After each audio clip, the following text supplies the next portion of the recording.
Meron ako nadaanan dito na solid na bagong bukas lang daw na kapihan dito sa Santa Rosa, Laguna. At ang nakakatuwa pa dito is yung dinadayo sila ng taga iba't ibang lugar na nabili dito. Na kahit na sila mismo ang nadayo sa mga iba't ibang lugar. O medyo nalito kayo sa part na yun, di ba? Wait lang kasi hindi pa tapos. Pero ayun na nga, kadalasan kasi nalipat sila ng pwesto pero kalimitan parati naman muna sila nandito. At dito nyo nga rin pala yan sila matatagpuan sa Amihan, Santa Rosa, Waling-Waling Street. Waste Your Coffee nga pala yung name ng coffee shop nila dito. At nakakotse nga pala sila dito. At dun nakadisplay kadalasan yung mga gamit nila sa coffee. Kaya minsan napunta sila sa ibang lugar para magbenta ng iced coffee nila. May tatlong klase nga pala sila ino-offer dito. Katulad ng iced coffee, non-coffee, and last mocktails. Magjowa nga pala yung may-ari neto guys. At tapos pares pa silang estudyante. Ang nakakatuwa lang dyan mga binata pa lang sila pero grabe dumidiskarte na agad sila para kumita ng pera. Affordable nga pala yung binibenta nila dito guys, kaya sulit at swak naman talaga. Umorder nga pala ako dito ng mga pinaka bestseller nila. Katulad ng hazelnut, monami, and green apple. Yung sa monami nila dito guys, solid, nagustuhan ko siya. Lasang-lasa mo talaga yung pagka-monami niya. At tapos kapag nainom mo yun, mapapakanta ka pa dito guys. Monami, monama, ina Olga,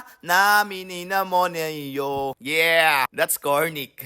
Yung sa mocktails nga pala nila dito guys, na green apple, okay din, goods na goods yung lasa, ay panalo rin para sa akin. Yung hazelnut naman nila, yan yung bestseller nila sa iced coffee. Wala na akong masabi dyan. Kayo na mag-rate dyan guys, kasi alam nyo na kung ano sasabihin ko. Masarap. Pwede nga pala Gcash yung pambayad dito kapag wala kayong dalang cash. Napakasarap sumuporta sa mga gantong klaseng business guys, lalo na sa mga baguhan pa lang. Nako guys, wag na wag kayong mahihiyang mag-PM sa akin, lalo na sa tingin yung masarap yung gawa nyo. Nako, support natin yan, i-vlog natin agad yan. Maging proud ka sa gawa mo at ipagmalaki mo kung anong meron dyan sa business mo. And again, nandito lang si Ajak TV para sumuporta sa small business na katulad neto. Dahil balang araw, naniniwala ako na lalaki din ang inyong business. Lalo na kapag may sipag at tiyaga ka, lalago din yan, promise. Trust the process lang at magtiwala sa Panginoon, promise, panalo yun. At muli guys, ini-invite nga pala kayo ng owner dito para pumunta sa kanilang shop. Coffee lovers, where are you at? Tara na sa inyong paboritong coffee tambayan.